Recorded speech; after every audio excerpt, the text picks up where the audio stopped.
So now that I've had you look at this paragraph, I'd like to share my thoughts on how it relates to the rubric. And there's some things it does well, and there's some things that it needs development with. So first of all, I think the claim sentence is good. It takes a clear idea, a concept from the interview, the master narrative, and applies it to a specific moment in the text, Hannah and her sexual behavior. I think it's a really strong claim. After that, we get a couple of good sentences explaining um, this idea of the master narrative a little bit. But I think much more could be done here. In particular, I think this quote from the interview needs to be more carefully explained. What is an ideological script that is a master narrative? What does that language mean? Explain this idea of master narrative more fully. This would be a good place to consider bringing in an outside example, an example of a master narrative not from Sula, an example of a master narrative, an ideological script in our culture that you could talk about as a way of helping your reader understand what Morrison means by master narrative. And then with a few sentences of walking us through that definition and other example, then you can move to Sula. By the way, nice transitional language for the move to Sula, just that little phrase, cueing the reader in, here we go. I'm going to make a connection from theory to the novel. And then we have a wonderful series of sentences that walk us through Sula and what's going on in Sula. And they really are spot on in terms of the arguments being made. But what's missing is specific quotes and phrases from Sula, from the passage in Sula we're looking at, integrated into the discussion. Those are essential because they're your evidence. If you think of your claim as an argument, you need evidence to support that argument. That evidence comes from the language of the text. So when you compare paragraph 2 to paragraph 1 wisely brought in lots of little short quotes from Sula to support the discussion of theory that was going on in the paragraph. This paragraph, sample paragraph 2, needs that as well. Another note on the paragraph in the rubric, you'll notice this really cool last sentence that unpacks Hannah's sexuality a bit for us and kind of pulls it together. There's only one thing missing here. Remember, at the end of our paragraphs, we want to come back to the larger argument that Morrison is making about agency in general. In other words, how is she using the novel and its characters to make a larger cultural point? When your final sentence ends by speaking strictly and only about the character in the novel or the scene in the novel, you haven't made that move beyond the novel. You want to end with returning to Morrison's argument beyond the novel.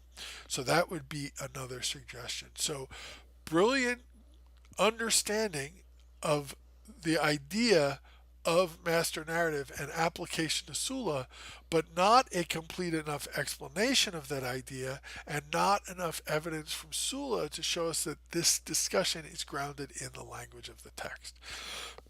Excuse me. And then finally, you need that claim sentence at the end that takes us back to Morrison's larger argument.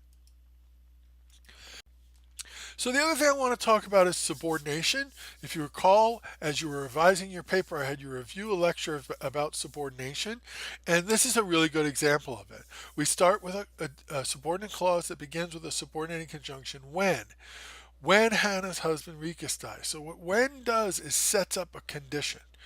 When this was happening, while this was happening, another subordinating conjunction, you contextualize the main clause, which is independent and has your main point.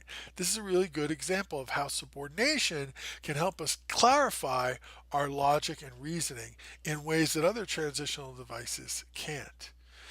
To help make this point, I want to go to what I think is conceptually the absolutely most interesting sentence in this paragraph. Sexuality allowed her to escape for as long as she could. It filled a void within her that still allowed Hannah to live a life of passion and excitement without the constraints of the master narrative. So take a look at this sentence. This would really benefit from some subordination that would explain the relationship between the idea in the first clause and the idea in the second clause. And right now, unfortunately, this sentence is an example of a comma splice error. A comma splice, not error, error, a comma splice error. And why? Well, a commonplace error is a kind of run-on sentence where you have two sentences that can grammatically stand on their own, and you've connected them with only a comma. You need more than a comma to connect independent clauses. So if you look at this sentence, it's really two sentences. Sexuality allowed her to escape for as long as it could. That could stand alone as a sentence. And then it filled a void within her that still allowed Hannah to live a life of passion, etc. That also can stand alone as a sentence. When you have two groups of words that can stand alone as sentences, independent clauses, you can't just connect them with a comma. You need a comma and a coordinating conjunction. So you can say comma and, or you can use a semicolon. All right. Or you could put a period and make that it capital. So this is a comma-splice error, an S1, very common error among advanced writers, and I just showed you three quick ways to fix it. But none of those are as good as rewriting the whole sentence using subordination. And I want to show you what that would look like. If I reimagine this sentence as a sentence that begins with a because clause, now I have all sorts of opportunities to clarify the logic of the sentence. So I'm going to pop in a because clause. And notice what I do here. I clarify my pronouns as well. I avoid that vague it pronoun by saying, because sexuality allowed Hannah to escape for as long as she could, comma, her quick sexual encounters filled a void within her that still allowed Hannah to live a life of passion and excitement without the constraints of the master narrative. So the because clause, the introductory because clause, does a much better job of logically connecting these two clauses, of explaining what one clause is saying about the other. This is a great example of subordination. I want to encourage you to try to use more of it in your writing. Okay, in your video response to my video, I would like you to take a minute, no more than two, to talk about what this series of videos, everything from my discussion of these different topics to this discussion of subordination, has you thinking you need to do to go back and improve your literary theory paragraphs. So I'd like you to share some thoughts about how, based on what you've been seeing here, you're going to go back and improve your literary theory paragraphs. Okay, thanks a lot.